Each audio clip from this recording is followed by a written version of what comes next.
গালগপ্পে নিয়মিত শোনাবো চেনা অচেনা মন ছুঁয়ে যাওয়া রোমাঞ্চকর সব গল্প। কিন্তু আপনাকে ছাড়া আসর তো জমবে না, তাই আপনাকে চাই, তোমাকে চাই, তোকে তো চাই আষ্টে পিষ্টে। সাবস্ক্রাইব করে বেল আইকনটা ক্লিক করে দিলেই মেতে উঠবো গালগপ্পে, সবাই একসঙ্গে।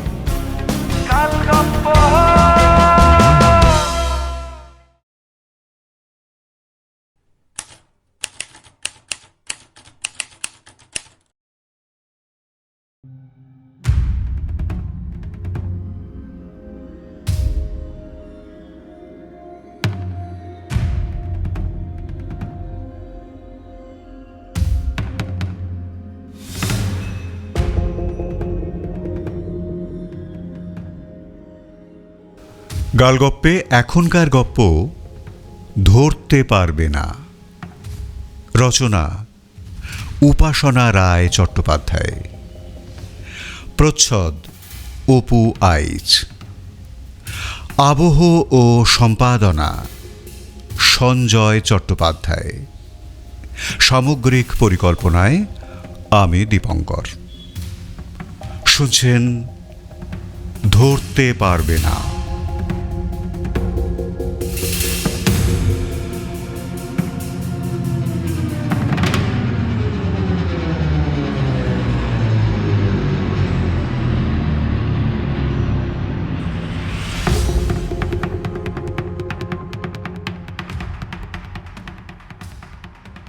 বেশ কয়েকদিন ধরে কিছু জিনিস খুব ভালো করে খেয়াল করে দেখার পর থেকেই সত্যি একটা চোরা আশঙ্কা চতুর্দিক থেকে যেন আষ্টে পৃষ্ঠে ঘিরে ধরেছে সপ্তর্ষিকে।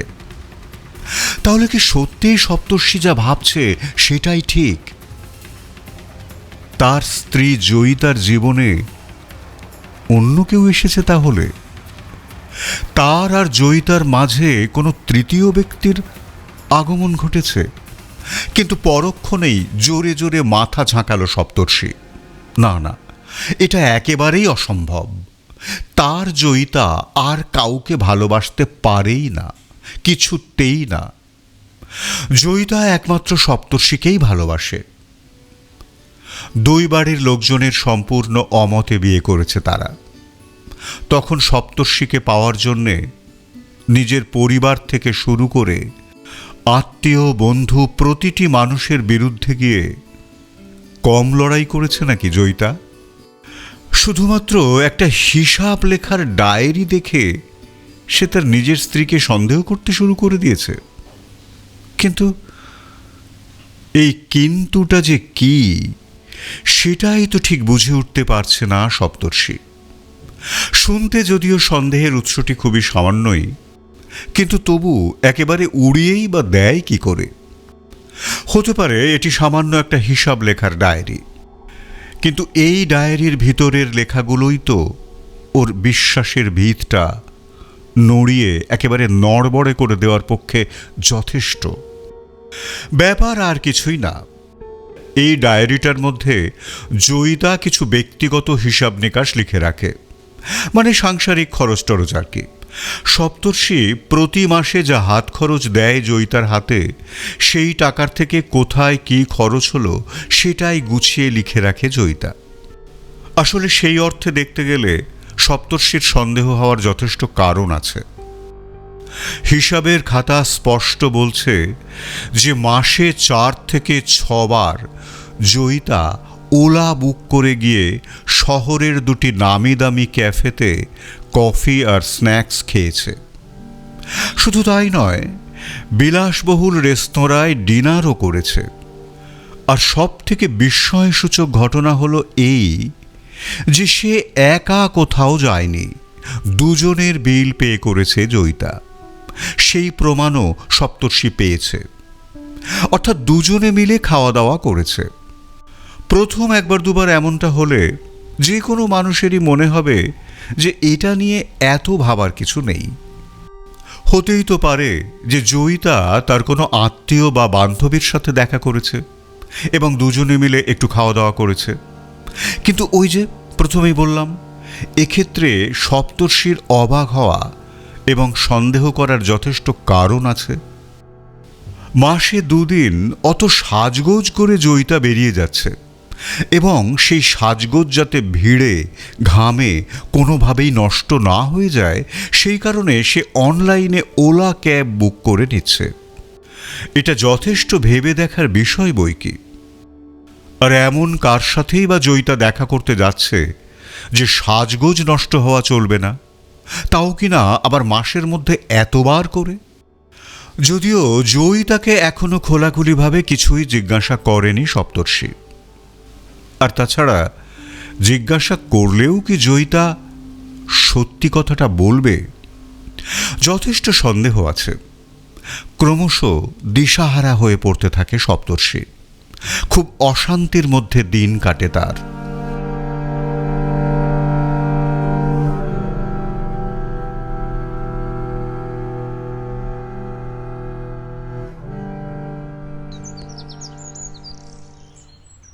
দাদা, আমার মনে হয় আপনি একটু বেশিই চিন্তা করছেন। এক্ষুনি এতটা চিন্তা করার মতো কিছু কি ঘটেছে আদৌ? আমার তো মনে হয় না। নাকি আপনি নিজেই 7-5 কল্পনা করে নিয়ে নিজের মাথা খাচ্ছেন বলুন তো? সপ্তর্ষিদের একতলাটা ও ভাড়া নিয়েছে। ভাড়াটিয়া প্রলয় সপ্তর্ষির কাছে তার নিজের ভাইয়ের চেয়ে কম কিছু নয়। সপ্তর্ষির ইচ্ছে ছিল প্রলয়কে পেইং গেস্ট হিসেবে রাখবে, কিন্তু জয়িতা স্পষ্ট জানিয়ে দেয় যে একজন বাড়তি মানুষের রান্না সে করতে পারবে না। তাই অগত্যা তাকে ভাড়াটিয়া রেখে নিচের রান্নাঘরটা ব্যবহার করতে দেওয়া হচ্ছে। এই মুহূর্তে প্রলয়ের কথায় ক্ষুণ্ণ হল সপ্তর্ষি। ঈষৎ অভিমানী স্বরে বলল, তোমার তাই মনে হলো? সবটা শোনার এবং এই এই হিসেবের খাতাটা দেখার পরেও তুমি এই কথা বলতে পারছো প্রলয়? না, মানে দেখুন, আমি কিছুই বলছি না। আপনি প্লিজ আমার কথাটা অন্যভাবে নেবেন না। আমি শুধু এটুকুই আপনাকে বলছি যে দেখুন দাদা, অহেতুক সন্দেহ করে নিজেদের জীবনটা নষ্ট করে ফেলবেন না। আপনি একটু ভেবে দেখুন দাদা, যে এই হিসেবের খাতাটা দেখে কি প্রমাণ হয়। দেখুন, এই সম্ভাবনা কিন্তু সম্পূর্ণ উড়িয়ে দেওয়া যায় না যে বৌদি শুধুমাত্র ওর কোনো বন্ধু বান্ধবীদের সঙ্গেই মিট করতে গিয়েছিলেন। এটা কি করে হয় ভাই? তুমি নিজে যদি আমার জায়গায় থাকতে তাহলেও কি তুমি এমনই ইজি সলিউশন খুঁজে বার করতে? বলো, একটু একটু ভেবে দেখো তো। তাছাড়া এমন কোন আত্মীয় বা বন্ধু যার সাথে মাসে এতবার করে দেখা করতে যেতে হচ্ছে, রেস্তোরাঁয় খাওয়া দাওয়া করতে হচ্ছে, তাও আবার অমন অমন সেজে গুজে? আর তোমার বৌদির তেমন কোনো আত্মীয় বা বন্ধু থাকলে তাকে আমি চিনব না? সে তো থাকতেই পারে দাদা। আহা, আত্মীয় না হোক, তবে বন্ধু তো থাকতেই পারে যাদের আপনি চেনেন না। মানে ধরুন, বৌদির স্কুলের বন্ধু, অনেকদিন পরে ফেসবুকের মাধ্যমে যোগাযোগ হয়েছে, মানে এই রকম আর কি। আচ্ছা দাদা, এমনও তো হতে পারে বলুন যে বৌদি কেবল একজনের সঙ্গে নয়, অনেকের সঙ্গে দেখা করছেন। কোনো দিন কোনো আত্মীয়, আবার কোনো দিন বন্ধু, এই রকম আর কি। প্রলয়, তোমার বৌদির সাথে আমি বহুদিন ঘর করছি ভাই। এমনটা সে আগে কখনো করেনি। আর তাছাড়া যদি তাই হবে তাহলে সে তো আমায় বলে যেত, তাই না? কিন্তু জিজ্ঞাসা করলে সে তো সেভাবে কোনো উত্তরই আমায় দিচ্ছে না। আমিও বেশি জোরাজোরি করতে পারি না ভাই, জানো তো, কারণ তাতে হয়তো ঝগড়া অশান্তি বেঁধে যাবে। আমি ওসবে খুব ভয় পাই। আমি বরাবরই শান্তিপ্রিয় মানুষ। এগুলো কেমন ধরনের যুক্তি দিচ্ছেন দাদা? আপনি বৌদিকে সেই অর্থে কিছু জিজ্ঞাসা করছেন না, আবার একটা মাত্র হিসেবের খাতা দেখে সন্দেহ করতেও ছাড়ছেন না। আরে, আপনি বৌদিকে একবার খোলাখুলি জিজ্ঞাসা তো করুন। আমার মনে হয় তাতেও বিষয়টা অনেকখানি ক্লিয়ার হয়ে যাবে। একবার দেখুন না বৌদি কি বলেন। হয়তো তোমার যুক্তি ঠিক প্রলয়, কিন্তু আমি যে কেন মন থেকে মেনে নিতে পারছি না, কেন যে শুধু আজে বাজে চিন্তা মাথায় আসছে, তোমারই কথাই ঠিক হয়তো, তবু হয়তো নয় দাদা, আমার যুক্তিটাই ঠিক। আমি আপনাকে যা করতে বলছি তা আপনি করে তো দেখুন একবার। হয়তো তাই হবে। আমি ঠিক সাহস পাচ্ছি না, জানো। আপনি কি করেছেন দাদা যে আপনি সাহস পাচ্ছেন না? দেখুন, সত্যিই যদি বৌদি আপনার সন্দেহ অনুযায়ী অন্য কোনো সম্পর্কে জড়িয়ে পড়েও থাকেন, তবে তো অন্যায়টা বৌদি করেছেন, আপনি নন। তাহলে আপনার ভয়টা কিসের? ভয় একটাই ভাই, যদি আমার আর তোমার বৌদির সম্পর্কটা সারা জীবনের মতো ভেঙে যায়, তখন আমি কি করব প্রলয়? আমি ওকে খুব ভালোবাসি ভাই, বিশ্বাস করো। দাদা, আপনি এবার একটা কংক্রিট ডিসিশনে আসুন তো। হয় আপনি বিষয়টার একটা মীমাংসা খুঁজুন, নয়তো সম্পর্কটা শেষ হয়ে যাওয়ার ভয় একেবারে চুপচাপ বসে যা হচ্ছে সব মেনে নিন। তা কি সম্ভব বলো তো প্রলয়? কোনো স্বামীর পক্ষে কি সেটা কোনোদিনও সম্ভব? তাহলে মন থেকে ভয়টা একদম ঝেড়ে ফেলুন, এছাড়া আর উপায় নেই। নয়তো তার চেয়েও যেটা বেশি ভালো হবে সেটা হলো আরেকটু শিওর হওয়ার চেষ্টা করুন যে আপনি যেটা ভাবছেন সেটাই ঠিক কিনা। মানে মানে সত্যিই বৌদি আপনার সাথে কোনো রকম ব্যভিচার করছেন কিনা। দেখুন, এবার আপনি কিভাবে কি করবেন সেটা কিন্তু সম্পূর্ণই আপনার ওপর নির্ভর করছে। আমার মনে হয় এটাই এখন বেস্ট অপশন। কথাটা তুমি ঠিকই বলেছ প্রলয়। আচ্ছা, একটা কাজ করলে হয় না? ধরো জয়িতাকে যদি আমি ফলো করি, মানে লুকিয়ে আর কি, ও যখনই বেরোয় তখন যদি আমি বাইকটা নিয়ে বেরিয়ে কিছুটা দূর থেকে ওকে ফলো করি। আপনার মনে হলে আপনি করতেই পারেন, তবে যা করবেন একটু সাবধানে বুঝে শুনে করবেন, কেমন? কারণ দেখা গেল বৌদিকে ধরতে গিয়ে আপনি নিজেই ধরা পড়ে গেলেন এবং দেখলেন যে আপনি যা ভাবছেন বৌদি তেমন কিছুই করছেন না, অথচ আপনি বৌদিকে মিথ্যা সন্দেহ করে ফলো করছিলেন। তখন বৌদির সামনে আপনার মুখটা কোথায় থাকবে সেটা একবার ভেবে রাখবেন, কেমন? তুমি এটাও ঠিকই বলেছ, কিন্তু রিস্ক তো একটু নিতেই হবে। আমি সাবধানেই যা করার করব। দাদা, আরও একটা কথা ভাবুন, সেটা হলো বৌদি যদি এরপর থেকে আর না বেরোন, তাহলে হয়তো ওর যাদের সঙ্গে দেখা করার দরকার ছিল তাদের সকলের সাথেই দেখা হয়ে গেছে, সুতরাং আর হয়তো উনি বেরোলেন না এবং আপনিও আর এই মহান প্ল্যানটা ঘটানোর সুযোগই পেলেন না। না না না, তেমনটা হবে না, কিছুতেই না। তুমি তুমি দেখে নিও, ও আবার বেরোবে প্রলয়। দেখো তুমি, আর এই যে তুমি বললে যাদের যাদের সাথে দেখা করার ছিল, ওটা যাদের নয়, ওটা হলো যার।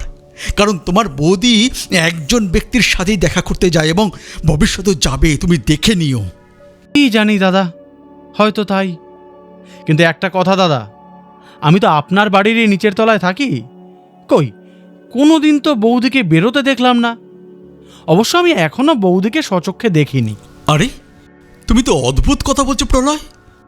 তুমি আমার স্ত্রীকে কখনো বেরোতে দেখোনি বলে কি সবটা মিথ্যে হয়ে গেল নাকি? হ্যাঁ, আমি কি তোমায় সব বানিয়ে বানিয়ে বলছি বলে তোমার মনে হচ্ছে? হ্যাঁ, আর তুমি নিজেই তো এক্ষুনি বললে যে তুমি আমার বউকে সচক্ষে এখনো দেখোইনি।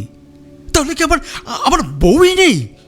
তাছাড়া তুমি যা ব্যস্ত মানুষ, বাড়িতেই তো থাকো না বেশিরভাগ সময়, তাই তো এই একটা পুরো মাসে তার সাথে তোমার পরিচয়টুকুই হয়ে ওঠেনি। বললাম দাদা, তবু কোথাও যেন একটা কিন্তু কাজ করেই চলেছে, জানেন তো। যাকে আপনার সংসার আপনি বুঝবেন। আমায় জিজ্ঞাসা করেছিলেন, আমার যতটুকু বলার ছিল আমি বলে দিয়েছি। এবার আমি আর কী বা করতে পারি বলুন? এক মিনিট, চায়ের জলটা এতক্ষণে ফুটে গিয়েছে, আমি চা নিয়ে আসছি, আপনি বসুন। না না প্রলয়, আমি আর বসবো না। ওপরে গিয়ে বরং দেখি তোমার বৌদি কি করছে। আরে চাটা তো খেয়ে যান, আমি এক্ষুনি নিয়ে আসছি। আর এভাবে বৌদির ওপর স্পাইং করাটা কিন্তু আপনি ছাড়ুন দাদা।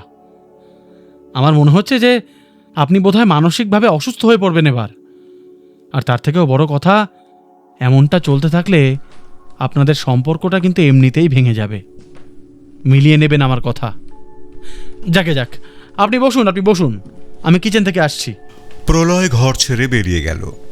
এদিকে সপ্তর্ষি চুপচাপ বসে ভাবতে থাকে তার ঠিক কোন পথে এগোনো উচিত। ভাবনাটায় বোধহয় ঈষৎ নিমগ্ন হয়ে গিয়েছিল সপ্তর্ষি। ঠিক তখনই জয়িতার কণ্ঠস্বর কানে আসতেই সে চমকে ওঠে। জয়িতা নেমে এসেছে নিচে। জয়িতা গুমগুমে স্বরে জিজ্ঞাসা করল, কি হলোটা কি? এখানে এতক্ষণ ধরে ঠেসে বসে থাকার কারণটা জানতে পারি? সেই কোন জন্মে নিচে এসেছো, আর কি দোতলায় নিজের ঘরে যাওয়ার কথা মনে পড়ছে না? আসলে জয়ী, আমি একটু দরকারি কথা বলতে এসেছিলাম প্রলয়ের সাথে। এই তো হয়ে এসেছে, তুমি এসো না, বসো বসো, প্রলয়ের সাথে আলাপ করে যাও। দেখো দেখি, পুরো একটা মাস হয়ে গেল ছেলেটা আমাদের বাড়িতে ভাড়া এসেছে, এর ভেতরে একটা দিনও তুমি ওর সাথে পরিচয়টুকু অবধি করলে না। এটা কি ভালো দেখায় বলো তো? আজ বরং আলাপ করে যাও। না, আজ হবে না। আমার তো আর তোমার মতো শুয়ে বসে খেয়ে ঘুমিয়ে দিন কাটিয়ে দেওয়ার মতো জীবন নয়। অত তো কপাল করে আসিনি।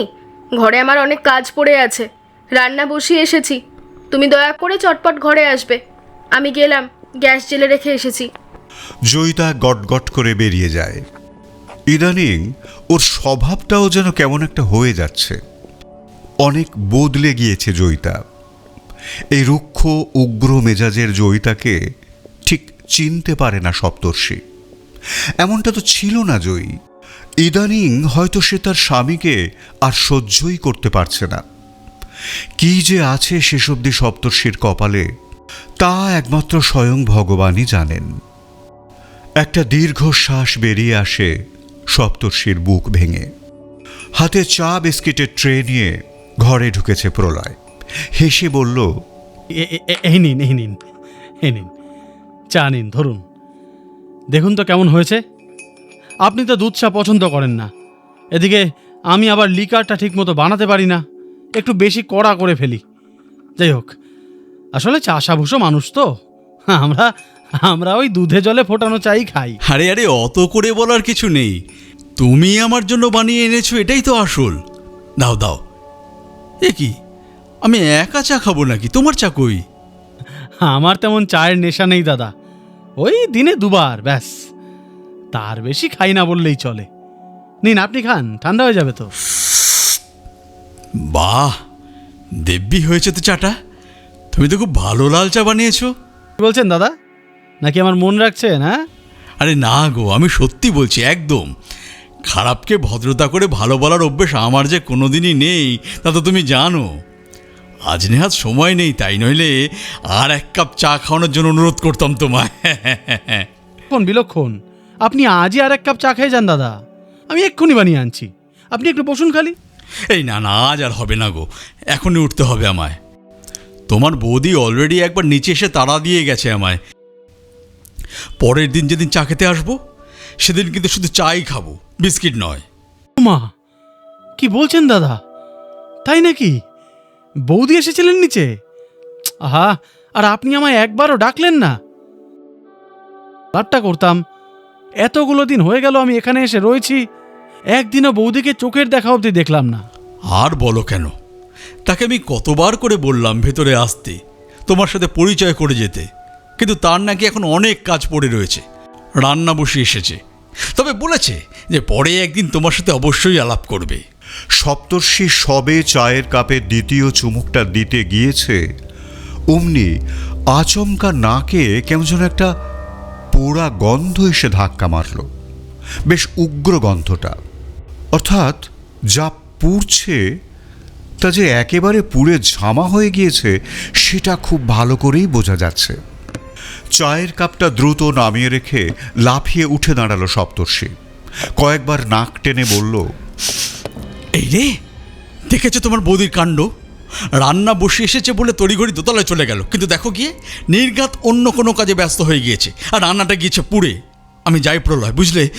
ইস, কোন দিন এইভাবেই আগুন লেগে যাবে, সবাই মরবো আমরা। তো আমার আর ভালো লাগে না, এভাবে চললে আমি এবার কোন দিন দেখবে সত্যিই সুইসাইড করেছি। এক দৌড়ে ঘর ছেড়ে বেরিয়ে লাফিয়ে লাফিয়ে সিঁড়ি ভাঙতে থাকে সপ্তর্ষি। বাপরে বাপ, দোতলায় পৌঁছতেই হাঁপ ধরে গেল। 3 সেকেন্ডের মতো জিরিয়ে নিয়েই সপ্তর্ষি ছুটল কিচেনে। উচ্চ স্বরে হাঁকল, জয়ী, জয়ী, কোথায় তুমি? পোড়া গন্ধ কি তোমার নাকে যাচ্ছে না? অসহ্য। কিচেনে পৌঁছে তো সপ্তর্ষির চক্ষু স্থির। দুটো গ্যাসে পাশাপাশি বসে পুড়ে সহমরণে গিয়েছে ভাতের হাঁড়ি এবং মাছের ঝোলের কড়াই। এতক্ষণে ভাত আর মাছ পুড়ে নির্ভেজাল ছাইতে পরিণত হয়েছে অবশ্য। তাড়াতাড়ি দুটো বার্নার পটাপট অফ করে সে ফের গলা তুলেছে, জয়ী, আমি কিন্তু ডাকছি তোমায়। এরপরও জয়িতার কোনো সাড়া শব্দ কিচ্ছু নেই। ধৈর্যচ্যুতি ঘটল সপ্তর্ষির। সেই সাথে একটা তীব্র ক্রোধ ধাক্কা মারল ওর মস্তিষ্কের অভ্যন্তরীণে।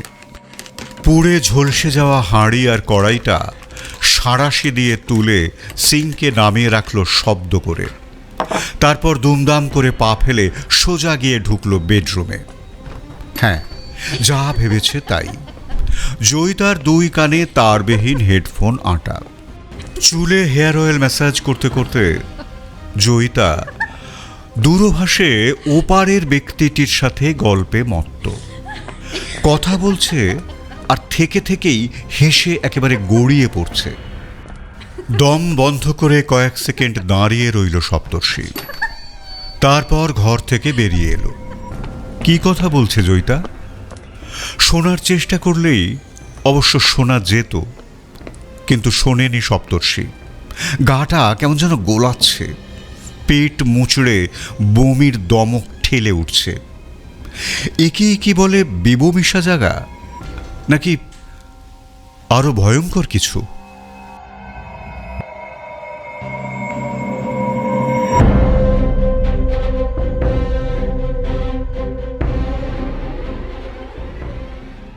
দাদা, দাদা, একবার শুনুন। বিকেলে অফিস থেকে ফিরে সপ্তর্ষি বাড়ির উঠোনে পা রাখতে না রাখতেই প্রলয়ের ডাক কানে এলো। জুতো ছেড়ে সপ্তর্ষি এগিয়ে গেল প্রলয়ের ঘরের দিকে। কিছু বলবে প্রলয়? আসুন, ভিতরে আসুন দাদা, আসুন। না ভাই, এখন আর যাব না, বড্ড টায়ার্ড লাগছে। ঘরে গিয়ে স্নান করে ফ্রেশ হই আগে। তোমার বৌদিকে বলি চা দিতে। চা খেয়ে তারপর না হয় আসছি। তোমার যা বলার তখন বলো। কে আপনাকে চা দেবে দাদা? বৌদি বাড়িতে থাকলে তবে তো। তার মানে? তার মানে হলো বৌদি বাড়িতে নেই। আমি জামা কাপড় তুলতে বেরিয়েছিলাম, তখন দেখলাম একজন মহিলা খুব সাজগোজ করে বাড়ি থেকে বেরিয়ে ক্যাবে উঠে গেলেন। আমি যদিও আগে কখনো বৌদিকে দেখিনি, কিন্তু বৌদি হবেন নিশ্চয়ই। কখন বেরিয়েছে? তা প্রায় ধরুন 3 থেকে 4 ঘন্টা আগে। তারপর থেকে আমি খুব ভালো করে নজর রেখেছি। উনি কিন্তু এখনো ফেরেননি। তাহলে দেখলে তো প্রলয়, আমার আশঙ্কা যে কোনো অর্থে মিথ্যা ছিল না, মিলল তো আমার কথা। এতে কিছুই প্রমাণ হয় না দাদা।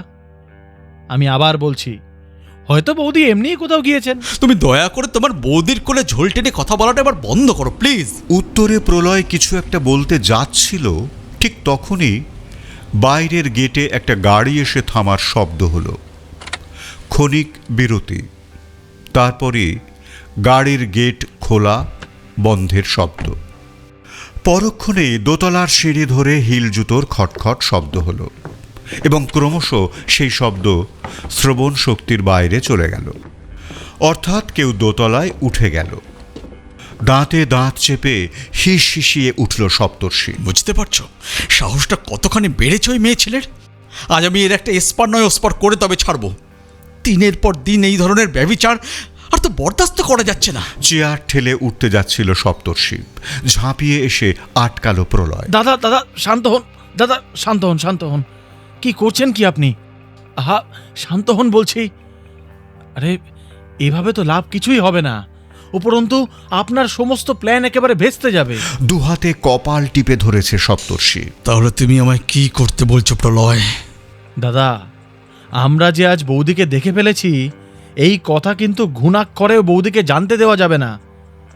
কারণ সত্যিই যদি বৌদি কোনো পরকীয়ায় জড়িয়ে পড়ে থাকেন, তবে কিন্তু বৌদি সাবধান হয়ে যাবেন। আপনার যা করার তা আপনাকে চুপিসারে করতে হবে। আপনি কিছুক্ষণ পরেও পড়ে যান দাদা, তাতে বৌদি সন্দেহ করবেন না। প্রলয়ের কথা মতো কিছুক্ষণ অপেক্ষা করল বটে সপ্তর্ষি, কিন্তু পুরো সময়টা সে উসখুস করতে লাগল। মিনিট 20 কেটে যাওয়ার পর অধৈর্য হয়ে উঠে পড়ে সপ্তর্ষি। আর বসে থাকা সম্ভব নয়। প্রলয়কে বিদায় জানিয়ে তার ঘর থেকে বেরিয়ে এসে দোতলায় উঠে ঘরে ঢুকতে গিয়েও দাঁড়িয়ে পড়ল সপ্তর্ষি। একটা চাপা কথা বলার শব্দ কানে আসছে। কান খাড়া করে শোনার চেষ্টা করল সপ্তর্ষি। জয়িতা ফোনে কথা বলছে। কয়েক সেকেন্ড এইভাবে চুপ করে দাঁড়িয়ে থেকে কি যেন ভাবল, তারপর ফিরে গেল প্রলয়ের ঘরে। প্রলয় একটু অবাক হয়ে প্রশ্ন করল, আবার কি হলো দাদা? প্রলয়, তুমি উপরে চলো আমার সাথে। কেন দাদা, কি হয়েছে? প্লিজ চলো প্রলয়। একরকম জোর করে প্রলয়কে টানতে টানতে ঘর থেকে বার করে এনে দোতলায় তুলল সপ্তর্ষি। খুব নিচু স্বরে অথচ উত্তেজনায় হাঁপাতে হাঁপাতে সে প্রলয়কে বলল, তুমি তো আমার কথা বিশ্বাস করো না, ভাবো যে আমি অহেতুক তোমার বৌদিকে সন্দেহ করছি, তাই আজ নিচেই প্রমাণটা পেয়ে যাও। এসো আমার সাথে, তবে খুব সাবধানে, কিছুতে ধাক্কা খেও না যেন, কারণ একটু শব্দ করা যাবে না। দরজাটা আলতো ঠেলতেই দেখল দরজা খোলা। এ কি, জয়িতা বাড়ি ফিরে এসে দরজা বন্ধ করেনি? সপ্তর্ষি আর প্রলয় পা টিপে টিপে এগিয়ে প্যাসেজ পেরিয়ে বেডরুমের সামনে চলে এসেছে। বেডরুমের দরজা বন্ধ রয়েছে। জয়িতা ভিতরেই আছে, কারণ এসি চলার শব্দ আসছে। মেজাজ আর বসে থাকে না সপ্তর্ষির। সে আজ জয়িতাকে হাতে নাতে ধরবেই। প্রলয়ের আপত্তি উপেক্ষা করে সপ্তর্ষি সবে দরজার হাতলে হাত রেখেছে ভিতরে ঢুকবে বলে, তক্ষুনি এসির শব্দের পাশাপাশি ভেসে এলো জয়িতার ফিসফিসে গলা। অমলেশ আর কতদিন এভাবে লুকিয়ে চুরিয়ে চলবে বলো তো? আমি আর পারছি না।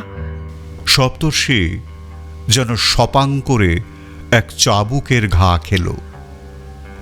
তাহলে তার ধারণাই যে 100% ঠিক, তা আজ প্রমাণ হয়েই গেল।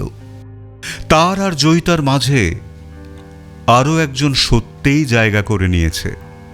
যদিও সপ্তর্ষি জানতই সব, তবু এতখানি নিশ্চিত বোধহয় না হলেই ভালো হতো। আবার জয়িতার গলা ভেসে আসছে। আরে কি হলো, অমলেটটা খাও, ঠান্ডা হয়ে যাচ্ছে তো। সপ্তর্ষি আবার একটা প্রকাণ্ড ধাক্কা খেল। এবার আর সপ্তর্ষি একা নয়, ধাক্কাটা প্রলয়ও খেল। জয়িতা তার মানে ফোনে কথা বলছে না, কেউ রয়েছে বেডরুমে। কান খাড়া করে দাঁড়িয়েছে সপ্তর্ষি। খানিকক্ষণ কোনো শব্দ নেই। তারপর হঠাৎই আবার জয়িতার গলা। আর ছাড়ো, সুরসুরি লাগছে তো। আরে অসভ্যতামি করো না সোনা। সপ্তর্ষির মনে হলো কিচেন থেকে চপারটা নিয়ে এসে জয়িতা আর তার প্রেমিক অমলেশ না কমলেশ দুটোকেই কুপিয়ে শেষ করে দেয়। কিন্তু নিজেকে সামলালো সপ্তর্ষি। তারপর বিড়াল পায়ে সরে এসে নিচে প্রলয়ের ঘরে চলে এলো। ছি ছি ছি, একটা বাইরের ছেলের সামনে লজ্জায় মাথা কাটা যাচ্ছে সপ্তর্ষির। প্রলয় সবটা দেখে শুনে গম্ভীর মুখে কি যেন ভাবতে লাগল। প্রায় সব রকম বিপদে আপদেই সে বুদ্ধি দেয় সপ্তর্ষিকে, সাহায্যও করে। সেই মতো সপ্তর্ষি তার বিপদের সময় এসেছিল প্রলয়ের কাছে, সবটা খুলে বলেও ছিল তাকে। প্রলয় প্রথমটায় সত্যিই ভেবেছিল যে হয়তো পুরোটাই সপ্তর্ষির মনের ভুল, কিন্তু শেষমেশ যা দেখল, তারপর সপ্তর্ষিকে যে কিভাবে সান্ত্বনা দেওয়া যায় তা সত্যিই ওর জানা নেই। আজকের পর আর যাই হোক, সপ্তর্ষিকে এই কথা জিজ্ঞাসা করার কোনো উপায় রইল না যে, দাদা আর একবার ফাইনালি ভেবে বলুন তো, আপনি কোনো রকম ভুল করছেন না তো? সপ্তর্ষি যেন কিছুটা আপন মনে বলে, কি হলো বলো তো প্রলয়, এটা এখন নিশ্চয় তুমি বলবে না যে আমি ভুল দেখেছি? তুমি তো নিজের কানেই শুনলে জয়িতা কাকে যেন অমলেট খেতে বলছে। যদি একবার দেখতে পেতাম ছেলেটাকে, তাহলে খুব ভালো হতো।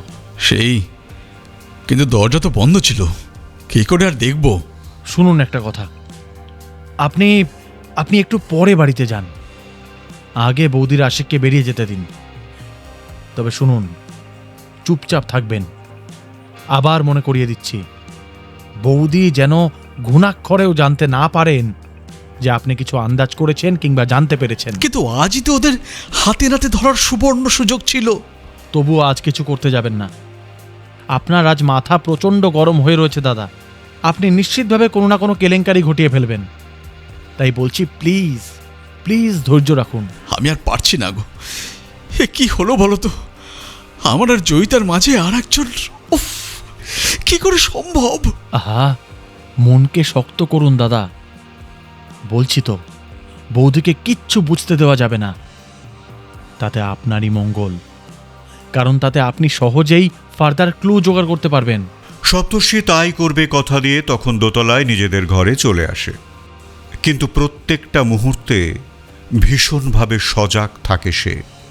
কিন্তু অফিসের সময়টুকু তো আর নজরদারি করা সম্ভব হয়ে ওঠে না, তাই পুরো সময়টাতেই ছটফট করতে থাকে সপ্তর্ষি। এবার একটা ব্যবস্থা করতেই হবে, আর সেটা হলো সিসি ক্যামেরা বসানো, এবং অবশ্যই সেটা জয়িতার অজান্তে। তাহলে অন্তত এইটুকু দেখার উপায় থাকবে যে কদিন, কখন, কতখানি সাজগোজ করে জয়িতা বেরোচ্ছে এবং কত ঘন্টার বিরতিতে সে বাড়িতে ঢুকছে। কিন্তু যতদিন না সেটা বসছে ততদিন সপ্তর্ষিকে তার রোজকার রুটিন একটু পাল্টাতে হবে। জয়িতাকে আগাম কোনো নোটিশ না দিয়েই হুটপাট এমন কিছু কাজ করে ফেলতে হবে যার জন্য জয়িতার একটুও মানসিক প্রস্তুতি থাকবে না। যেমন কিছুদিন পরে হঠাৎ দুপুরে আচমকা অফিস থেকে বাড়ি এলো সপ্তর্ষি। এসে দেখল যথারীতি জয়িতা সেজেগুজে কোথাও বেরোচ্ছে। সপ্তর্ষির রক্ত গরম হয়ে যায়, তবু প্রলয়ের কথা মতো চুপ করে থাকে সে। জোর করে একটা দেতো হাসি হেসে নিপাট ভালো মানুষের মতো প্রশ্ন করে, কোথাও বেরোচ্ছ নাকি জয়ী? হ্যাঁ, ওই আমার এক কাজিন বহুদিন পর সুইডেন থেকে কলকাতায় এসেছে, তাই একটু ওর সাথে দেখা করতে যাচ্ছি। কোন কাজিন? তোমার কোনো কাজিন সুইডেনে থাকে বলে তো আমার জানা নেই। আছে আছে, আমার আত্মীয় স্বজনদের সবাইকেই তুমি চেনো বুঝি। কত বছর পর দেশে আসছে? ওই 12 বছর। আমাদের বিয়েতে এসেছিল? না না, মানে হ্যাঁ এসেছিল তো, এসেছিল। এই যে বলে 12 বছর পর ফিরেছে দেশে?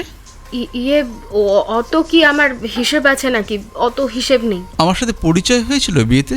না, সেদিন অত ভিড়ভাট্টায় তোমার সঙ্গে পরিচয় করানো হয়নি। কোথায় দেখা করবে তার সাথে? তাদের বাড়িতে? না, একটা রেস্টে। বাক্য অসমাপ্ত রেখেই ঘাড় ঘুরিয়েছে জয়িতা। চোখে কি সন্দেহের দৃষ্টি? সপ্তর্ষি সতর্ক হয়ে গেল, তাড়াতাড়ি সামলে নিল। না মানে আমি এমনিই আর কি জিজ্ঞাসা করছিলাম। তুমি বরং আর দেরি করো না, যাও যাও ঘুরে এসো। জয়িতা আর কিছু না বলে গটগট করে বেরিয়ে গেল। এরপর সপ্তর্ষিকে কি করতে হবে তা সে খুব ভালো করেই জানে। প্রলয়ের কথা মতো খুব সন্তর্পণে পিছু নিতে হবে। প্রলয়কে ব্যাকসিটে বসিয়ে জয়িতার ওলার পিছন পিছন নিরাপদ দূরত্ব বজায় রেখে বাইক চালাতে থাকে সপ্তর্ষি। বাইপাস হয়ে চিংড়িহাটায় এসে থামে ওলা। শকুনের দৃষ্টিতে খেয়াল রাখতে থাকে সপ্তর্ষি। জয়িতা একটা ছোট সিসিডির সামনে পৌঁছে গিয়ে দাঁড়িয়ে পড়েছে। এদিকে ওদিকে একবার তাকিয়ে নিয়ে ফোন বার করলো ব্যাগের ভেতর থেকে। নিশ্চয়ই ওই মহাপুরুষটিকেই ফোন করে ডাকছে।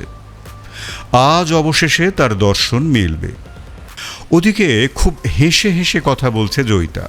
বোঝাই যাচ্ছে যে সে কার সাথে কথা বলছে। পলকহীন দৃষ্টিতে নজর রেখে চলেছে সপ্তর্ষি আর প্রলয়। কিন্তু হঠাৎ জয়িতা একাই ভেতরে ঢুকে পড়ল। এবার কি করবে সপ্তর্ষি ও প্রলয়?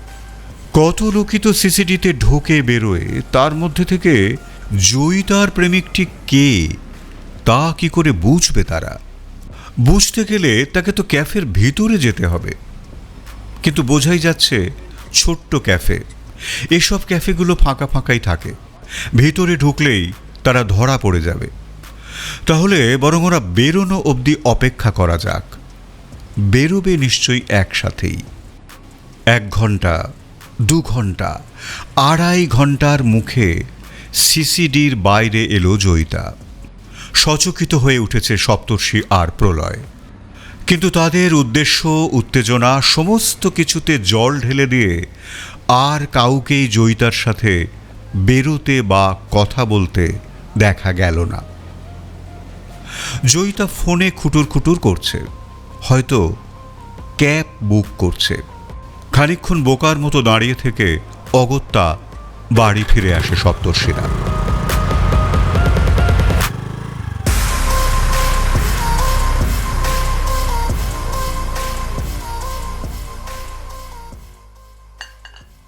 বেজার মুখে কিচেন থেকে 2 কাপ চা নিয়ে এসেছে প্রলয়।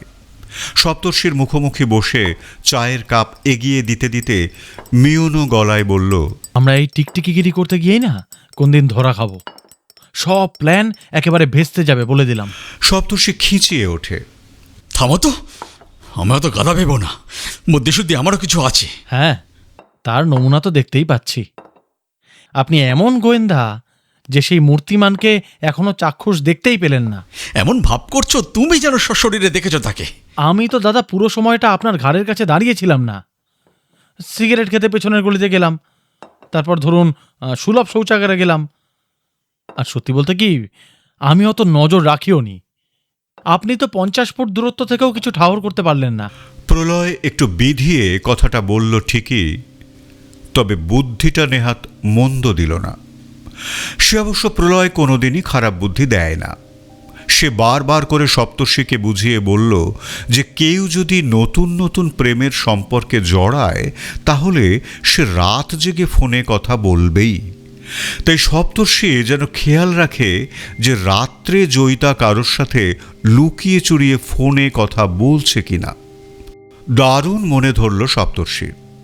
সত্যি ছেলেটা অসাধারণ বুদ্ধি ধরে। প্রলয়ের কথা মতো সপ্তর্ষি রাত্রে সজাগ থাকা শুরু করল।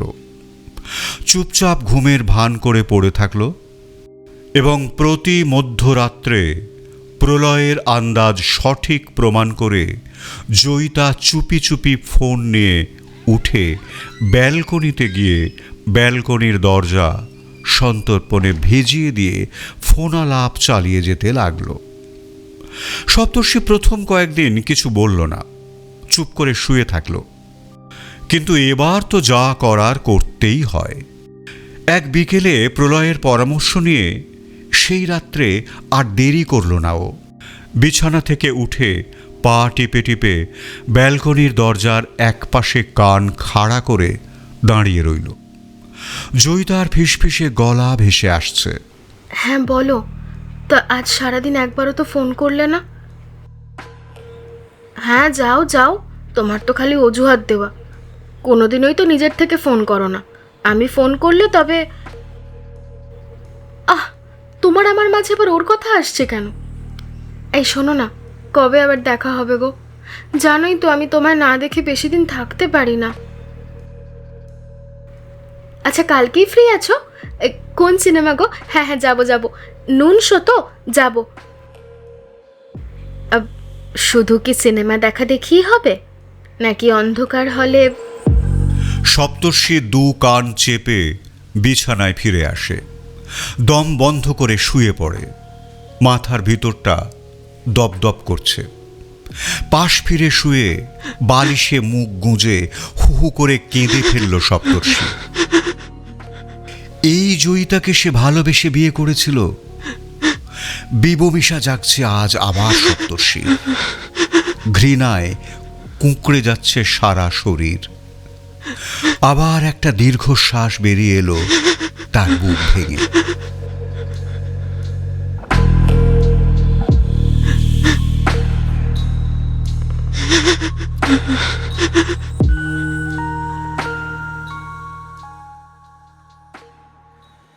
পরদিন অফিস বেরোনোর পথে একবার প্রলয়ের সাথে দেখা করে সব ঘটনা জানালো সপ্তর্ষি।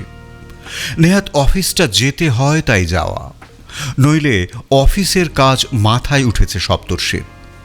সারাদিন সে অফিসে বসে ছটফট করে, এই ভেবে যে কতক্ষণে বিকেল হবে আর সে বাড়ি গিয়ে জয়িতাকে ধরার নতুন নতুন সূত্র পাবে। সেই সন্ধেবেলা অফিস থেকে ফিরে সপ্তর্ষি দেখে জয়িতা তখনও ফেরেনি। কি মনে করে বেডরুমে গিয়ে জয়িতার হিসেবের খাতাটা খুঁজতে লাগলো সপ্তর্ষি। তোষকের নিচ থেকে অবশেষে উদ্ধার করেছে খাতাটা। খুলে দেখে আরও 3 দিন জয়িতা বেশ ভালো রকমের খরচ খরচা করেছে। একদিন ওলা বুক, 2 দিন উবের, 2 দিন দামি রেস্তোরাঁর 2 মিলের বিল, আর একটা দামি ড্রেসের বিল।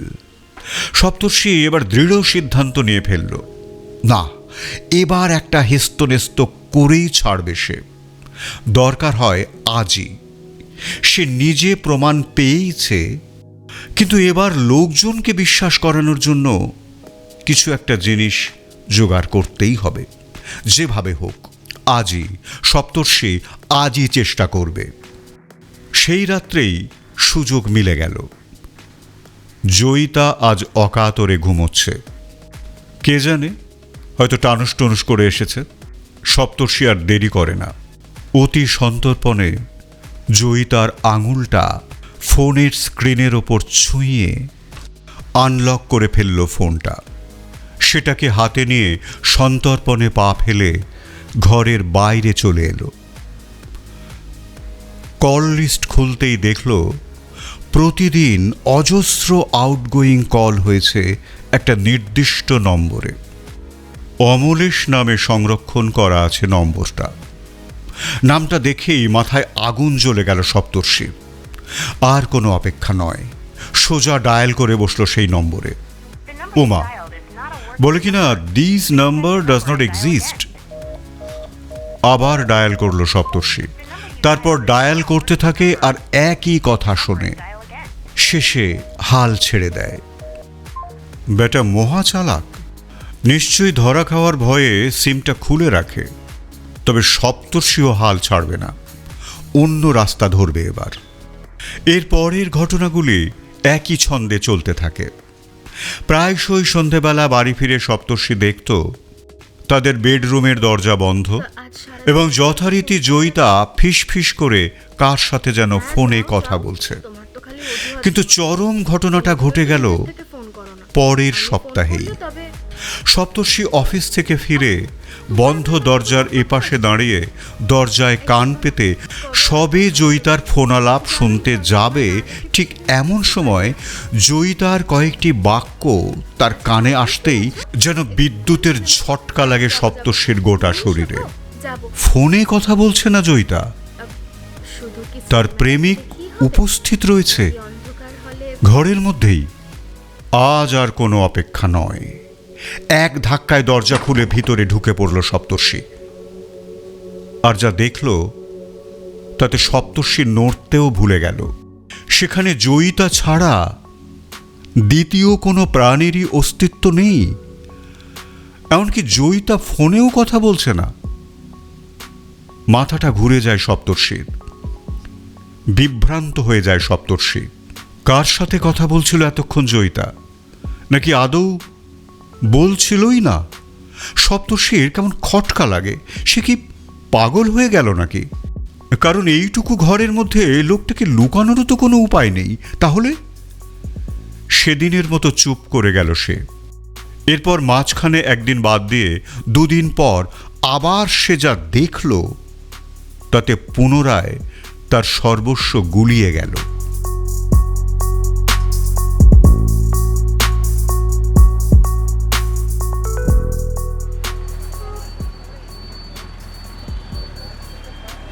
অফিসের শেষে সপ্তর্ষি তার এক অফিস কলিগের সাথে সেদিন নিউ মার্কেটে এসেছিল। ক্যালকাটা কর্পোরেশনের সামনে দাঁড়িয়ে আছে জয়িতা। বারবার বাঁ পাশে তাকাচ্ছে আর হাসছে, ঠিক যেন তার বাঁ পাশে কেউ একজন দাঁড়িয়ে আছে, অথচ কাউকেই দেখতে পাচ্ছে না সপ্তর্ষি। সে তাড়াতাড়ি নিজেকে আড়াল করে যাতে জয়িতা তাকে দেখতে না পায়। কিন্তু সহসা সপ্তর্ষির মাথায় আকাশ ভেঙে পড়ে। সে কি পাগল হয়ে যাচ্ছে? জয়িতার প্রতি অসম্ভব ভালোবাসা আর তীব্র অধিকার বোধ কি তাকে পাগল করে তুলেছে? কিন্তু অমলেশ বলে লোকটা তাহলে কে, যার নম্বর জয়িতার ফোনে সেভ করে রাখা? সেটাও কি সপ্তর্ষির কল্পনা? কি হলো রে সপ্তর্ষি, এখানে কি করছিস? কখন থেকে ডাকছি তোকে। আরে আয় আয়, আসল জিনিসগুলি তো কেনা হয়নি এখনো। কলিগের ডাকে সম্বিত ফিরে পায় সপ্তর্ষি। পায়ে পায়ে এগোতে থাকে সে। কিন্তু তখনও সপ্তর্ষি জানত না যে আরও কত বড় চমক তার জন্য অপেক্ষা করে আছে। সেদিন মার্কেটিং করে ফেরার পথে কলিগের আবদারে রামিনিয়াতে বিরিয়ানি আর রামিনিয়া স্পেশাল মাটন উদরস্থ করতে ঢুকেছিল সে। কেবিনের পথে এগিয়েই যা দেখল তাতে চোখ কপালে উঠে গেল সপ্তর্ষির। প্রথম কেবিনটাতেই বসে আছে জয়িতা, সামনে 2 প্লেট বিরিয়ানি, 2 প্লেট মাংস, 2টো ফিরনি আর 2টো কোকের বোতল। বিপরীত দিকের চেয়ার সম্পূর্ণ ফাঁকা। সপ্তর্ষির খাওয়া মাথায় উঠেছে। না, তাকে ডাক্তার দেখাতেই হবে, সে পাগল হয়ে যাচ্ছে।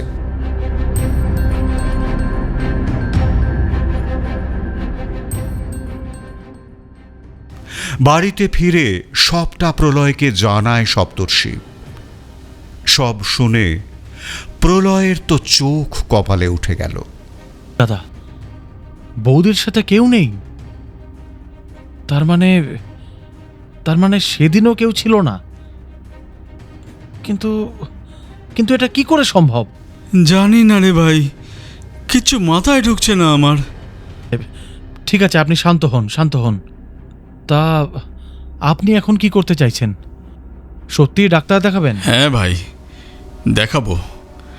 আমি তো তখন বললামই তোমায়, আমার মনে হচ্ছে তোমার বৌদির প্রতি ওভার পজিটিভনেস থেকেই আমার মাথায় গন্ডগোল দেখা দিয়েছে। তোমার চেনা কোনো সাইকিয়াট্রিস্ট থাকলে প্লিজ যোগাযোগ করে দিও তো।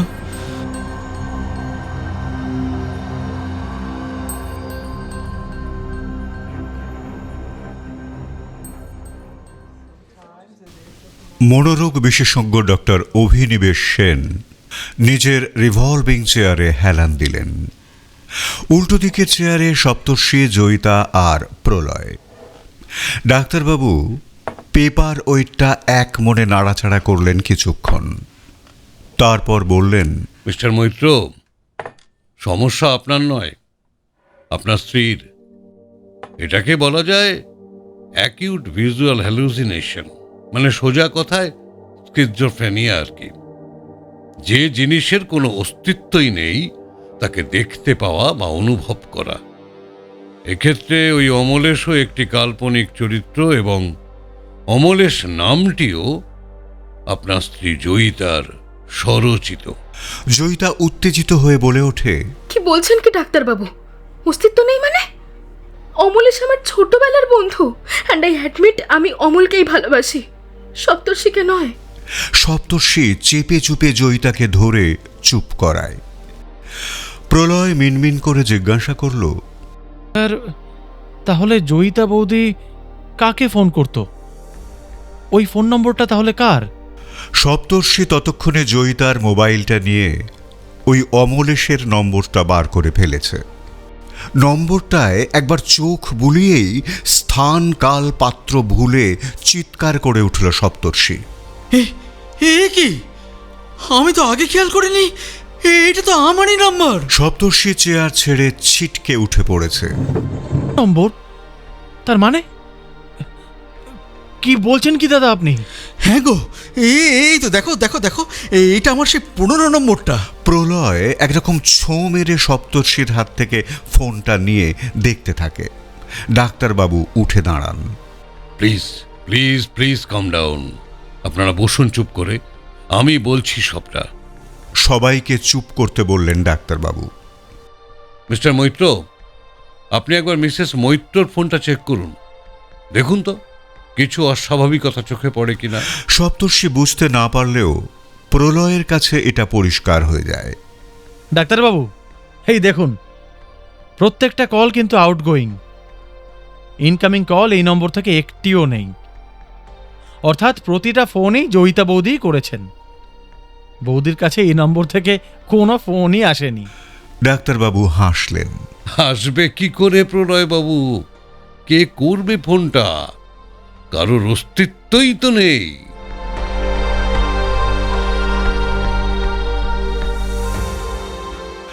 চিকিৎসায় সাড়া দিয়ে সুস্থ হয়ে কিছুদিন পরে ডাক্তারবাবুর সাথে দেখা করতে যায় সপ্তর্ষি, জয়িতা আর প্রলয়।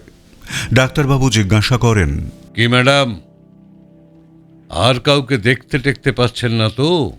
জয়িতা হেসে উত্তর দেয়, পাচ্ছি তো ডাক্তারবাবু, আপনার মতো ভগবানকে, প্রলয়ের মতো ভাইকে, আর আমার স্বামীকে।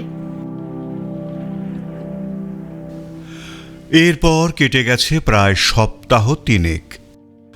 জয়িতার মধ্যে আর কোনো অস্বাভাবিকতা দেখা যায়নি।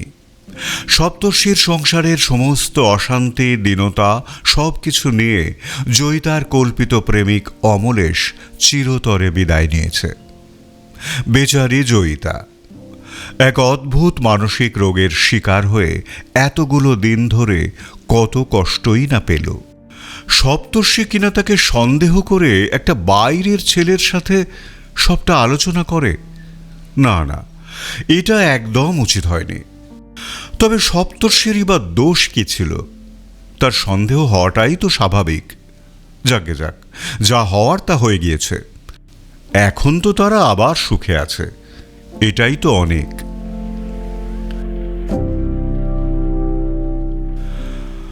সপ্তর্ষি এবং প্রলয় দুজনেই ভেবেছিল এটা, কিন্তু বাস্তবে বিষয়টা হলো সম্পূর্ণই আলাদা। প্রলয় কয়েকদিনের জন্য বাড়ি গিয়েছে। নিচের ঘরে তালা ঝুলছে। দুপুরবেলা আজ জয়িতা জমিয়ে রান্নাবান্না করেছে। সপ্তর্ষি ঢুকেছিল স্নান করতে। জয়িতার রান্না তখন হয়ে গিয়েছে। সে প্লেট গ্লাস সাজাচ্ছে টেবিলে। স্নান করে বেরিয়ে জয়িতাকে কোথাও দেখতে পেল না সপ্তর্ষি। সে ভাবল জয়িতা বুঝি ছাদে উঠেছে, কিন্তু বেডরুমের সামনে যেতেই তার ভুল ভাঙল। শয়নকক্ষের দরজা বন্ধ, কিন্তু তখন সপ্তর্ষি কিছুই বুঝতে পারেনি। সে সবে দরজা ঠেলে খুলতে যাবে, ঠিক তক্ষুনি যে নামটা সপ্তর্ষির কানে এলো তাতে যেন গোটা পৃথিবী দুলতে লাগলো। হ্যালো হ্যালো, হ্যাঁ হ্যালো অমলেশ, শুনতে পাচ্ছ? সপ্তর্ষি তখনও ভাবল জয়িতার রোগটা তাহলে সারেনি পুরোপুরি। ফের মাথাচাড়া দিয়েছে, কিন্তু পরের বাক্যগুলো কানে যেতেই ওর দুই চোখের সামনে যেন নিকষ কালো আঁধার ঘনিয়ে এলো। হ্যাঁ হ্যাঁ, আচ্ছা বোকা বানিয়েছি সবকটাকে। অ্যাক্টিংটা কেমন করেছি বলো? যথেষ্ট ঝুঁকি ছিল মশাই। যখন বুঝলাম যে সপ্তর্ষি আমার সন্দেহ করতে শুরু করছে, তখনই ঠিক করে নিলাম যে কিছুতেই ধরা পড়া চলবে না, একটা প্ল্যান ছকতে হবে। অনেক মাথা খাটিয়ে তবে না বুদ্ধিটা বার করেছি। খাটুনিও কম হয়েছে নাকি? বাপরে বাপ! আর তোমার প্রত্যেক মুহূর্তে মনে করে দিতে দিতেই তো আমার মাথাটা খারাপ হয়ে যাওয়ার জোগাড় হচ্ছিল যে আমার সাথে কথা বলার সময়টুকু ছাড়া সব সময় সিমটা খুলে রাখবে। তোমার তো আবার একটা কথাও ঠিকঠাক মনে থাকে না। ওটা তো সপ্তর্ষিরই পুরনো নাম্বার। কল লিস্ট থেকে তোমার কল রেকর্ডগুলো তো আমি এমনিই ডিলিট করে দিতাম। তারপর ওদের চোখে ধোঁকা দেওয়ার জন্য কিছুক্ষণ পরপরই সপ্তর্ষির ওই আউট অফ সার্ভিস নাম্বারটায় পরপর কল করে কল লিস্ট আউটগোয়িং কলে একেবারে ভরে রাখতাম। যেদিন আমি একরকম নিশ্চিত হলাম যে সপ্তর্ষি আমায় ফলো করবেই করবে, সেদিনকে কি খেলটাই না খেললাম আমি বলো। রীতিমতো মানসিক রোগী সাজতে হয়েছে আমায় তোমার জন্য মশাই। সেদিন সিসিটির সামনে দাঁড়িয়ে আমি তো খেয়াল করছিলাম সবই। উনি নাকি আমায় ধরবেন। মাথাটা ওত পেতে দাঁড়িয়ে আছে আমি কার সঙ্গে দেখা করতে এসেছি সেটা দেখার জন্য। আর বলো, নিউ মার্কেটেও কেমন বোকা বানালাম সপ্তর্ষিকে। তোমার জন্মদিনের গিফট কিনতে গিয়ে দেখি ওমা, মূর্তিমান কোন এক অফিসের বন্ধুকে বগলে করে নিয়ে সেখানে হাজির। ব্যাস অমনি আবার ইচ্ছে করে নিজে নিজেই বকবক করতে শুরু করে দিলাম। আর সে বেটা তো একেবারে বোকা বনে মনোরোগ বিশেষজ্ঞর কাছে দৌড়লো। সপ্তর্ষি আর শুনতে পারে না। একটা অদম্য ক্রোধ সপাটে আঘাত হানে সপ্তর্ষির মস্তিষ্কের প্রতিটি কোষে। অগ্রপশ্চাৎ বিবেচনা করবার সমস্ত ক্ষমতা হারিয়ে উদ্ভ্রান্তের মতো ছুটে গিয়ে কিচেন থেকে মাংস কাটার চপারটা নিয়ে ও ফিরে এলো বেডরুমের দরজায়। আর তারপর তিলমাত্র বিলম্ব না করে এক লাথি মেরে দরজা খুলে ঘরের ভিতর ঢুকে 1 সেকেন্ডও সময় নষ্ট না করে চপারটা সবেগে বসিয়ে দিল জয়িতার ঘাড়ে। একটা চিৎকার করতে গিয়েও করতে পারে না জয়িতা। একটা চাপা গোঙানির শব্দ কানে আসতেই বিপদ বুঝে সপ্তর্ষি সবলে চেপে ধরল জয়িতার মুখ। তারপর এক হ্যাঁচকা টানে চপারটা টেনে খুলে নিল জয়িতার শরীর থেকে। ততক্ষণে মৃত্যু ঘণ্টা শুনতে পাওয়া জয়িতা বিছানায় এলিয়ে পড়েছে। সপ্তর্ষি চপারটা পুনরায় বসিয়ে দিল জয়িতার গলা লক্ষ্য করে। তারপর কয়েক সেকেন্ডে, যদিও কোনো দাপাদাপি করার অবকাশ পায়নি জয়িতা, কিন্তু সামান্য যতটুকু নড়াচড়া করা বা নিজেকে ছাড়ানোর চেষ্টা করেছিল সেটাও আর পারল না। স্থির হয়ে গেল শরীরটা। কয়েক মিনিট হতবুদ্ধির মতো তাকিয়ে থেকে সপ্তর্ষি আহত বাঘের মতো ঝাঁপিয়ে পড়ল জয়িতার রক্তাক্ত মৃতদেহের ওপর।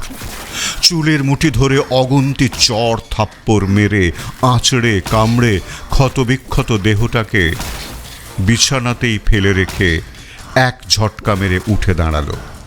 চপারটা এখনো বেঁধে রয়েছে জয়িতার গলায়। গজরাচ্ছে সপ্তর্ষি, হাঁপাচ্ছে, আঠালো রক্তে চটচট করছে ওর সারাটা শরীর। জয়ীর ফোনটা ছিটকে গিয়ে পড়েছে বিছানার ধারে। সর্বনাশ, উপাসের লোকটা কি লাইনে আছে নাকি? থাক, সপ্তর্ষি এমনিও কারাবাসে যাবে, অমনিও যাবে। ও ফোনটা হাতে নিয়ে একবার স্ক্রিনের দিকে তাকানোর প্রয়োজনও মনে করল না। আছাড় মেরে টুকরো টুকরো করে দিল যন্ত্রটাকে। তারপর আরও মিনিট কয়েক দাঁড়িয়ে থেকে সোজা গিয়ে ঢুকলো বাথরুমে। কল ঘুরিয়ে ছেড়ে দিল নির্মিত যান্ত্রিক ঝর্ণার জলোচ্ছ্বাস। তার নিচে স্থির হয়ে দাঁড়িয়ে রইল। বাথরুমের সাদা মার্বেলের মেঝে ভরে গিয়েছে লালচে তরলে। আষ্টে গন্ধে বাতাস ভারী হয়ে উঠছে ক্রমশ। সুগন্ধি লিকুইড সাবানের বোতলটা তাক থেকে পেড়ে নিয়ে উপুর করে হাতে ঢালল সপ্তর্ষি। গোটা গায়ে ঘষছে সাদা রঙের থকথকে গাঢ় তরল। আশ দুর্গন্ধের সাথে মিলেমিশে এক হয়ে যাচ্ছে লেবু আর স্ট্রবেরি মিশ্রিত সুঘ্রাণ। ঘষে ঘষে গা থেকে শুকনো রক্তের দাগ তুলছে সপ্তর্ষি। ফেনায় ফেনায় গা ভরিয়ে তুলেছে। ফুঁ দিয়ে ফেনা থেকে গোলাকার বাষ্পগোলক বার করে অবোধ শিশুর মতো খেলা করল কিছুক্ষণ। পুনরায় দাঁড়িয়েছে শাওয়ারের নিচে। ফুল ফোর্সে ছেড়ে দিয়েছে শাওয়ার। ধুয়ে যাচ্ছে শরীর। স্নান সেরে বেরিয়ে পরিষ্কার জামা কাপড় পরে ড্রয়িং স্পেসে এলো সপ্তর্ষি। প্রলয়কে কি ফোন করে বলবে সবটা? না, থাক, দরকার নেই। ফোন বার করে সোজা থানায় ফোন করলো সপ্তর্ষি। হ্যালো, ব্লু পার্ক থানা। নমস্কার, আমি সপ্তর্ষি বক্সি কথা বলছি। আপনারা তাড়াতাড়ি চলে আসুন। আমি ঘণ্টাখানেক আগে আমার স্ত্রীকে খুন করেছি। ঠিকানা 32 B, Ramananda Saha street, pin code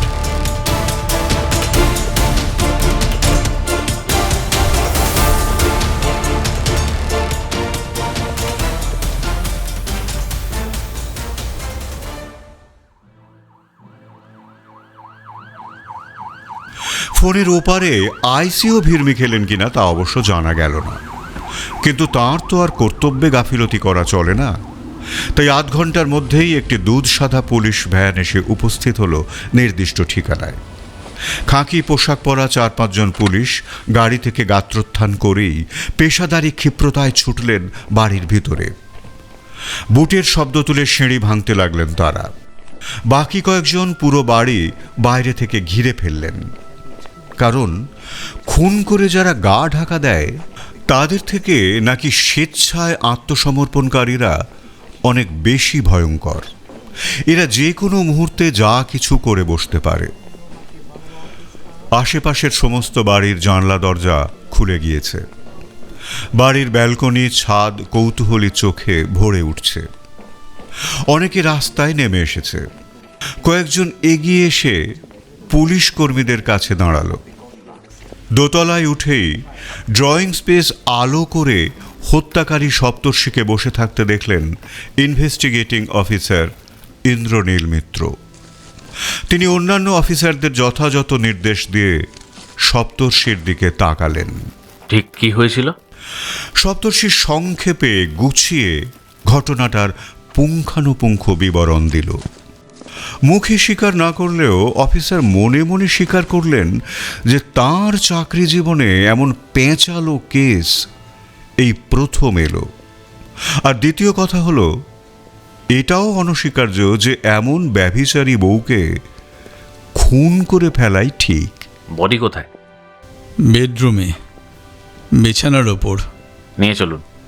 আসুন। সপ্তর্ষির সাথে বেডরুমের ভিতরে ঢুকলেন ইন্সপেক্টর ইন্দ্রনীল, এবং ঢুকে যা দেখলেন তার জন্য তিনি আদৌ প্রস্তুত ছিলেন না। বেডরুমের বিছানা বেবাক ফাঁকা। বডি তো দূরে থাক, নেই কোনো রক্তের ছিটে ফোঁটা পর্যন্ত। শুধু একটা চকচকে পরিষ্কার চপার বেঁধে আছে বিছানায় রাখা একটা মাথার বালিশের গায়ে। বালিশটা ফেটে চতুর্দিকে তুলো ছড়িয়ে পড়েছে।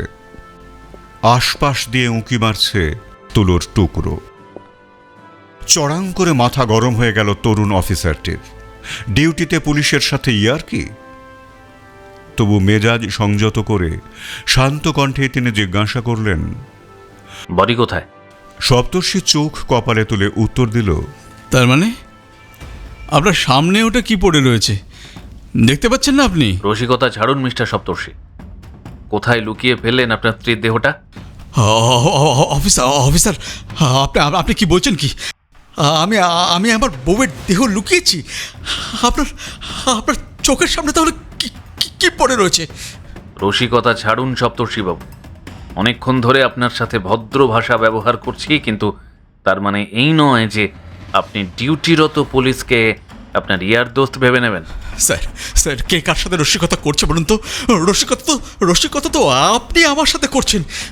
চোখের সামনে একটা একটা রক্তাক্ত মৃতদেহ পড়ে রয়েছে, আর আপনি আপনি কিনা উল্টে আমাকে জিজ্ঞাসা করছেন যে আমি বডিটা কোথায় লুকিয়ে রেখেছি। উফ, প্রলয়টাও এখন এখানে নেই। প্রলয়? সে আবার কে?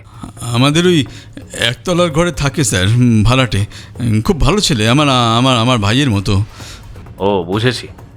আপনার ক্রাইম পার্টনার? না না না না স্যার, ও এসবের মধ্যে নেই। ও কিছু জানে না, কিছু জানে না। I see. যদিও আপনি এখনো বললেন না যে বডিটা কোথায়। আদৌ বডি আছে নাকি আপনি পুলিশকে হ্যারাস করছেন সেটাও ক্লিয়ার হয়নি। ঠিক আছে, যাই হয়ে থাকুক, সত্যটা খুঁজে বার করতে আমাদের 5 মিনিট সময় লাগবে। But you are under arrest. Sir আমি সত্যি বুঝতে পারছি না যে আপনি আপনি কেন এমন করছেন। আপনি নিজে মজা করছেন অথচ বলছেন যে আমি আমি আপনাদের সময় নষ্ট করছি। কি মুশকিল! হ্যাঁ, stop mister Saptarshi, stop here. Enough of you. Now be ready for facing the music. Saptarshi আর অফিসার ইন্দ্রনীলের মধ্যে যখন মৃদু বচসা বাধ্যে চলেছে, ঠিক তখন সাব ইন্সপেক্টর সহ দুজন কনস্টেবল ঘরে ঢুকে এলেন। স্যার, কোথাও কিচ্ছু নেই স্যার। সব জায়গায় ভালো করে দেখেছেন? হ্যাঁ স্যার। সপ্তর্ষিবাবু, আপনাদের একতলার ঘরের ডুপ্লিকেট চাবিটা নিশ্চয় আছে আপনার কাছে। সেটা যে আমাদের একবার লাগবে। হ্যাঁ শিওর, আমি দিচ্ছি। ইন্দ্রনীল এমনিতেই অনেকক্ষণ ধরে অন্ধকার হাতড়াচ্ছিলেন, কিন্তু গোটা বাড়িতে কোনো ক্লু না পাওয়ায় আরও ফাঁপড়ে পড়লেন তিনি। লোকটা পাগল নয় তো, বা এমন নয় তো উনি ভেবেছেন যে উনি স্ত্রীকে মেরে ফেলেছেন, কিন্তু আসলে মহিলা মরেনি। আহত অবস্থায় স্বামীর চোখে ধুলো দিয়ে অন্য কোনোভাবে পালিয়েছেন। কিন্তু তাহলেও তো হিসেবটা মিলছে না। বালিশকে বউ ভাবছে কেন? না না না, অত সহজ নয় ব্যাপারটা। সবথেকে অদ্ভুত বিষয়টা হলো, বাড়িতে মেয়েদের প্রয়োজনীয় বা ব্যবহার করার মতো কোনো জিনিসই মিলল না। শাড়ি, অন্যান্য পোশাক, ভ্যানিটি ব্যাগ, কসমেটিক্স কিছুই না। এটা তো সম্ভব নয়। একজন মহিলা যে দীর্ঘদিন এই বাড়িতে বাস করেছেন তার কোনো চিহ্নই থাকবে না, এটা তো সম্ভব নয়। তা সে যতই প্রমাণ লোপাটের চেষ্টা করা হোক না কেন। এদিকে ততক্ষণে ইন্দ্রনীলের নির্দেশে টিমের বাকিরা একতলার ঘরে তল্লাশি চালাতে গিয়েছে, কিন্তু মিনিট 5 মধ্যেই একজন সাব ইন্সপেক্টর ডাকতে এলেন ইন্দ্রনীলকে। স্যার, একবার নিচে আসুন প্লিজ স্যার, তাড়াতাড়ি আসুন। সপ্তর্ষিকে সাব ইন্সপেক্টরের পাহারায় রেখে নিচের ঘরে গিয়ে ইন্দ্রনীলের চক্ষু চড়ক গাছ। এই ঘরে লোক থাকে, এটা অসম্ভব। একজন কনস্টেবল জানালেন যে দরজা খুলতেই প্রাণ বেরিয়ে গিয়েছে ওদের। ভ্যাবসা গন্ধে দম বন্ধ হয়ে যাচ্ছে। যদিও বা দরজাটা খোলা গিয়েছে, কিন্তু সবকটা জানলা খোলা যায়নি কোনো মতেই। গোটা ঘরে এই মোটা মাকড়সার জালের আস্তরণের সাথে পাল্লা দিচ্ছে পুরু মোটা ধুলোর কার্পেট। গোটা কয়েক ইঁদুর তাদের নিজস্ব নির্ঝঞ্ঝাট বাসগৃহটিতে কিছু মানুষের অবাঞ্ছিত অনুপ্রবেশ ঘটায় অতীব বিরক্ত সহকারে ঘরের মধ্যে 4 পাক দৌড়দৌড়ি করে অদৃশ্য হয়ে গেল। কোনো ইলেকট্রিকের ব্যবস্থা নেই, কিচেনে নেই কোনো গ্যাসের লাইন, বাথরুমে নেই কোনো জলের সংযোগ। প্রত্যেকটা দরজা জানলার হাতল ছিটকিনি সবেতেই জংয়ের রাজ্য। আর আছে হরেক কিসিমের পোকামাকড়, তারাও নিশ্চিন্তে চড়ে বেড়াচ্ছে আপন খেয়ালে। নেই কোনো খাট বিছানা, শোভা পাচ্ছে গোটা 3 চেয়ার, তাও ভাঙাচোরা, বসার অযোগ্য। ওই প্রলয় বলে ছেলেটা তবে থাকে কোথায়? না, এই কেস সলভ করতে পারলে ইন্দ্রনীল নিজেই নিজেকে নোবেল পুরস্কার দেওয়ার ব্যবস্থা করবে। কিন্তু এর লেজা বা মুড়ো কোনোটারই হদিশ পাননি এখনো ইন্দ্রনীল। স্যার শুনছেন? বাইরে থেকে আরেকজন কনস্টেবল ঢুকে এসেছেন ভেতরে। স্যার, একজন ভদ্রলোক আপনার সাথে কথা বলতে চাইছেন। উনি বলছেন উনি একজন ডক্টর। ডাকো।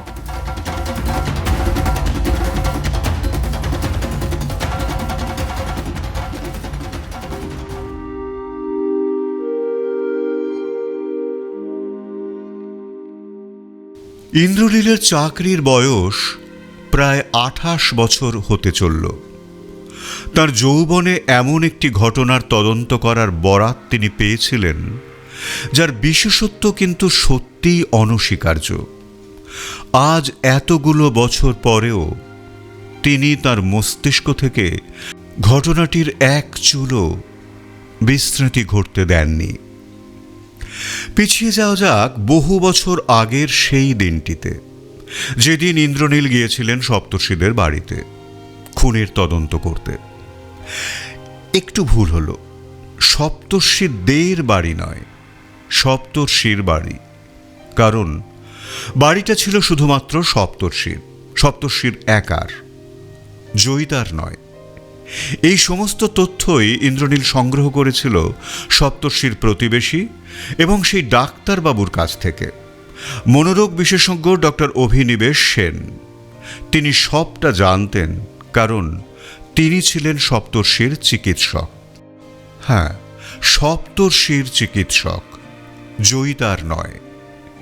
ওই বাড়িতে সপ্তর্ষি থাকত তার বাবা মায়ের সাথে। তারা ওখানকার বহুদিনের বাসিন্দা। তখন সপ্তর্ষি অনেক ছোট, নেহাতি শিশু। ঈশ্বর খুব কম বয়সেই তার কপালে পিতৃমাতৃহীনতা লিখে রেখেছিলেন। তারপর থেকে সপ্তর্ষি একাই থাকত। লেখাপড়া শেষ করে ভালো চাকরিও পেল, থাকত সম্পূর্ণ একা। প্রতিবেশীরা সেদিন ইন্দ্রনীলকে এইটুকুই জানাতে পেরেছিলেন, কারণ এটাই সত্য, আর এঁরাও এইটুকুই দেখেছিলেন। কিন্তু একজন ভয়াবহ রকমের ডিলিউশনাল ডিসঅর্ডারে আক্রান্ত মানসিক রোগীর মনের অভ্যন্তরীণে ঢুকে বাকিটুকু জেনে গিয়েছিলেন ডক্টর সেন। সপ্তর্ষি রোগটার নাম জানত, তবে সে নিজেই যে এমন স্কিজোফ্রেনিয়া রোগে আক্রান্ত এটা সে কোনোভাবেই বুঝতে পারত না বা বুঝতে চাইত না। সপ্তর্ষি সেদিন কেন জয়িতাকে না মেরে বালিশের গায়ে চপারের বাড়ি মেরেছিল? কারণ জয়িতা তো ছিলই না, থাকবেই বা কি করে? জয়িতার যে কোনো অস্তিত্বই নেই। সপ্তর্ষি কোনোদিন বিয়েই করেননি। জয়িতা আসলে সপ্তর্ষির মন গড়া একটি চরিত্র মাত্র। এই গল্পে যাকে কিনা সপ্তর্ষি ভিলেন কাম স্কিজোফ্রেনিক বানিয়েছে, মানে সে নিজের রোগটা জয়িতার ওপর চালিয়েছে। শুধু জয়িতাকেই নয়, তার প্রেমিক অমলেশকেও সেই সৃষ্টি করেছে। কিন্তু এর কোনোটাকেই সে ইচ্ছাকৃত করেনি, সবটাই করেছে এই রোগের শিকার হওয়ার কারণে। সে মনে প্রাণে বিশ্বাস করত যে সেগুলোই সত্য এবং সে সবই ঘটছে। তবে এটা ঠিক, সেদিন ডক্টর অভিনিবেশের চেম্বারে সত্যিই উপস্থিত হয়েছিল সপ্তর্ষি, সাথে তার কল্পিত স্ত্রী জয়িতা। ওই জয়িতারই অসুখের ব্যাপারে আলোচনা করতে গিয়েছিল সে। ডাক্তারবাবু সবটা জানতেন, তাই তিনি ধৈর্য ধরে সময় দেন সপ্তর্ষিকে। তো এতক্ষণে নিশ্চয়ই আপনারা বুঝতে পেরেছেন যে রান্নাঘরে রান্না কেন পুড়ে গিয়েছিল। কারণ গ্যাসে চাপানো রান্নার দেখভাল করার জন্য কোনো জয়িতাই ছিল না সেখানে। রান্নাটা চাপিয়েছিল সপ্তর্ষি নিজেই, এবং তারপরেই সে একতলায় প্রলয়ের ঘরে চলে আসে। তার সাথে দীর্ঘ সময় ধরে বাক্যালাপ চালায় এবং চাও খায়। সে নিজে রান্না বসিয়েছে, অথচ ভাবছে যে সেটা জয়িতা করছে, এবং এটা ভেবে সে নিশ্চিন্ত থেকেছে যে জয়িতা তো আছেই দোতলায়, সুতরাং ঘরের যাবতীয় কাজকর্ম সেই সামলে নেবে। আর প্রলয়, এবার আসি প্রলয়ের কথায়।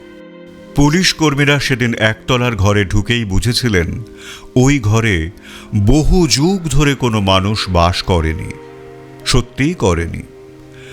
আরে বাবা, করবেটা কি করে? কারণ প্রলয় তো জয়িতারই মতো সপ্তর্ষির আর এক কল্পিত চরিত্র মাত্র। তাহলে চা কে বানিয়ে দিল সপ্তর্ষিকে? কেউই দেয়নি। সপ্তর্ষিও তখন কোনো চা খায়নি, কিন্তু ভেবেছে যে সে চা খেয়েছে। ওই চা বিস্কিটের ট্রেটাও কিন্তু জয়িতা আর প্রলয়ের মতোই সপ্তর্ষির কল্পনা মাত্র।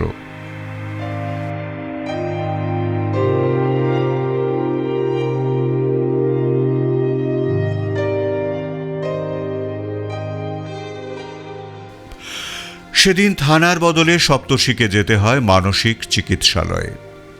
ডক্টর সেন হয়তো নিজেও বুঝতে পারেননি যে সপ্তর্ষির রোগটা এতটা বাড়াবাড়ি ঘটতে চলেছে।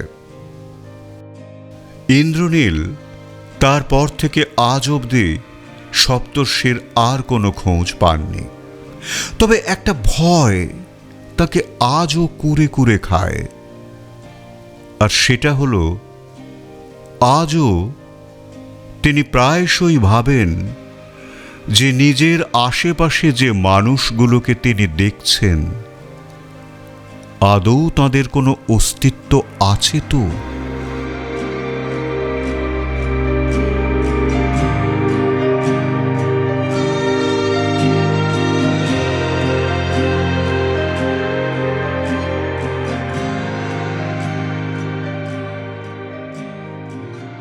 শুনছিলেন ধরতে পারবে না। বিভিন্ন চরিত্রের সংলাপগুলো যারা বললাম, বর্ণালী, সঞ্জয়, সঞ্জিত, অতনু, সায়ন্তন, অপু এবং গল্প পাঠিয়েছিলাম আমি দীপঙ্কর। গালগপ্পে আবার দেখা হবে পরের গপ্প নিয়ে। সবাই খুব ভালো থাকুন, সঙ্গে থাকুন। ও হ্যাঁ, কেমন লাগছে সেটা জানাবেন কিন্তু। গালগপ্প